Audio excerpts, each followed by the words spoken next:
Olá, amigos, nós queremos continuar o nosso estudo da Bíblia, continuando estudando um texto de Marcos, do Evangelho de Marcos, hoje capítulo 8, versículos 27 até 33. Queremos iniciar com os primeiros versículos 27 a 30, usando sempre uma tradução própria. Nós temos o seguinte: Jesus foi com seus discípulos para as vilas de Cesareia de Filipe. No caminho, Jesus perguntou: quem as pessoas pensam que eu sou? E os discípulos responderam: uns pensam que o Senhor é João Batista, outros pensam que é Elias, e outros que seja um dos profetas. Então Jesus perguntou: e vocês o que pensam a meu respeito? Pedro respondendo afirmou: o Senhor é o Cristo. Jesus proibiu que eles revelassem o fato dele ser o Cristo. Amigos, nós temos aqui uma divisão importante no Evangelho. Podemos dizer, inicia a segunda parte do Evangelho. Na primeira parte, Marcos procura mostrar que Jesus é o Messias, que veio para servir a humanidade. Jesus fala de sua morte e ressurreição aos seus discípulos apenas nessa segunda parte. Anteriormente,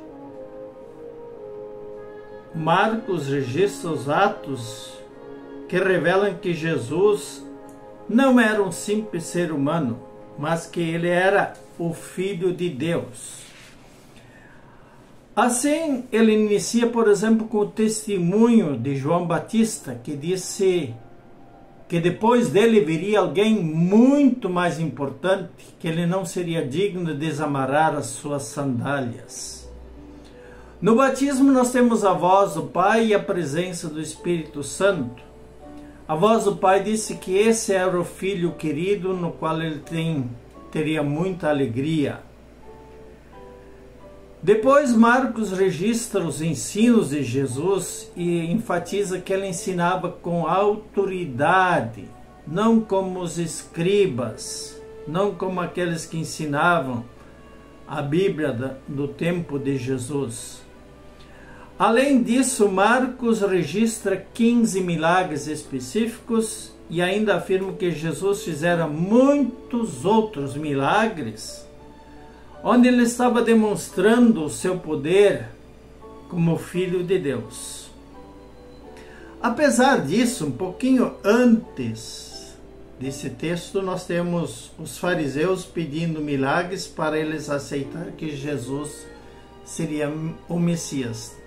Está no capítulo 8, versículo 18. Diante disso, Jesus se dirige aos seus discípulos e pergunta: o que as pessoas pensam ao meu respeito? E as respostas mostram que eles pensam que ele ser alguém importante. João Batista, Elias ou um dos profetas, os outros profetas do Antigo Testamento. E aí Jesus os confronta: e vocês o que pensam a meu respeito? E aí Pedro, respondendo, revela que ele é o Cristo, o Messias. A confissão de Pedro estava completamente correta. Jesus não era um simples ser humano. Ele era o Messias enviado. Mas mesmo assim, nós vemos que o Pedro ainda não entendeu o que era ser o Messias, ser o Cristo, ser o enviado de Deus. Para que Deus estava enviando Jesus? E por isso, então, Jesus começou a ensinar, mostrar a necessidade do sofrimento e da morte de Jesus.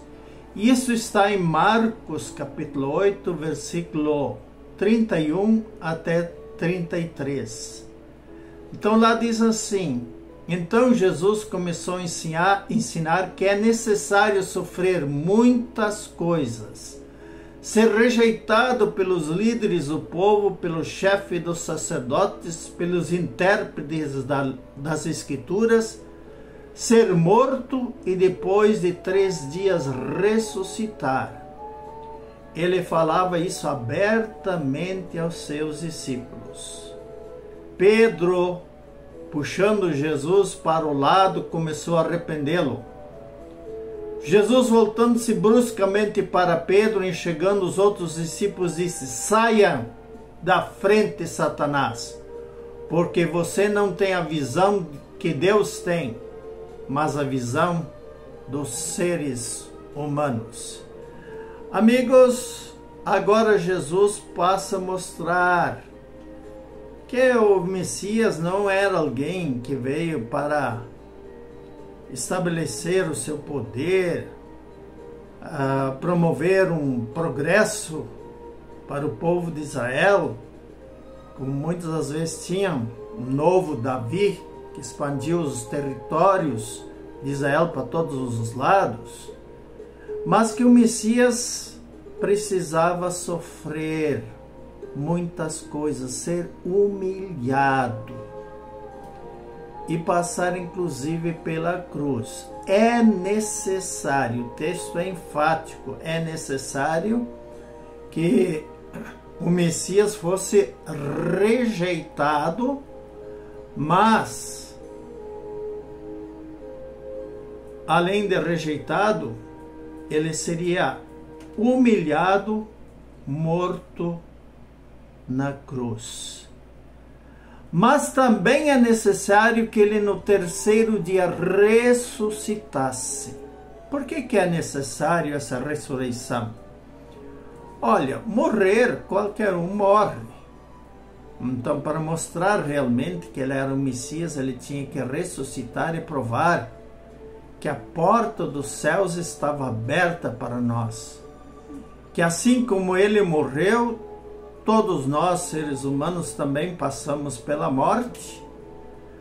Mas, como ele ressuscitou, todos nós também vamos ressuscitar.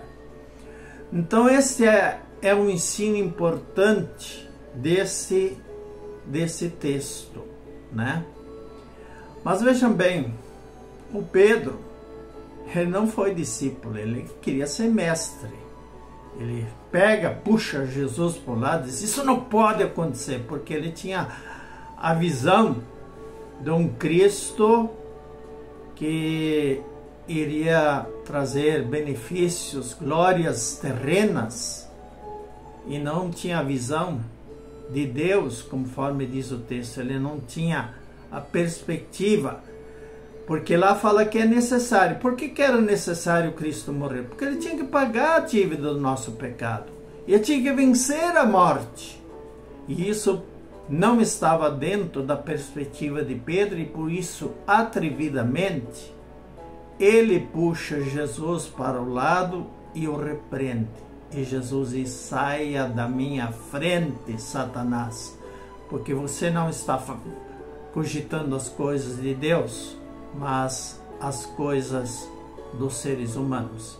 Amigos, isso é muito importante. Muitas vezes hoje, pessoas são atraídas para a igreja por causa de um Cristo glorioso, um Cristo milagreiro, um Cristo que traz riqueza e assim por diante. Não, o Cristo que nós precisamos é aquele que veio pagar o nosso pecado lá na cruz e que ressuscitou, que tinha necessidade de ressuscitar para nos deixar tranquilo que nós também iremos ressuscitar no dia derradeiro. Portanto, vamos nós crer nesse Cristo e não num Cristo falso, um Cristo da glória, teologia da glória, mas o Cristo da cruz. Amém.